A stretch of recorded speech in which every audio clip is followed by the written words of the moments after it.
আপনাদের যে কাজটা প্রথম করতে হবে, শক্তি কেন্দ্রের সব বুথকে জেতাতে হবে। এবং যেটা বিজেপির পুরনো স্লোগান, আজকে আমি আপনাদের মুখ থেকে উচ্চারিত করতে চাই, মেরা বুথ মেরা বুথ মেরা বুথ মেরা বুথ মেরা বুথ। বুথ জিতাতে হবে। আমি যে বিরোধী দলের নেতা, আমি আপনাদের সামনে দাঁড়িয়ে বলছি কেন, আমি যে বুথের ভোটার, নন্দীগ্রামের নন্দনায়ক ওয়ার্ড, 2021 সালে ওই বুথে 200-র কাছাকাছি ভোটে আমি মমতা ব্যানার্জিকে হারিয়েছি।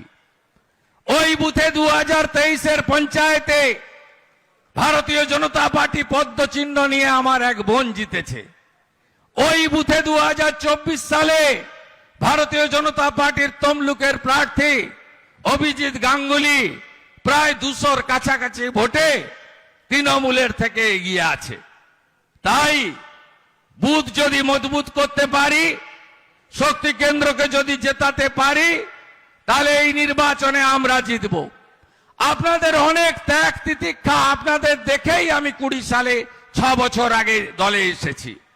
19-এর নির্বাচন, 21-এর নির্বাচন, 24-এর নির্বাচন, এই ভারতীয় জনতা পার্টির দেবতুল্য কার্যকর্তা আর বাংলার যে জনগণ যারা কংগ্রেসকে দেখেছে, কংগ্রেস টেস্টেড এবং রিজেক্টেড, সিপিএম কে দেখেছে টেস্টেড এবং রিজেক্টেড, তৃণমূল টেস্টেড এবং উড বি রিজেক্টেড, কয়েকদিন পরে রিজেক্ট হয়ে যাবে।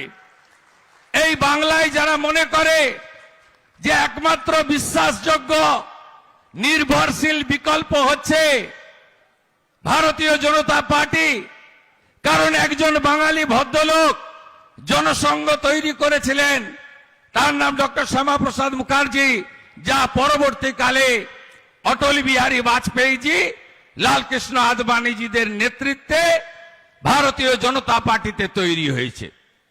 তাই আজকে যদি 19, 21 এবং 24 দেখেন, 38 থেকে 40% ভোট বিজেপির দাঁড়িয়ে আছে।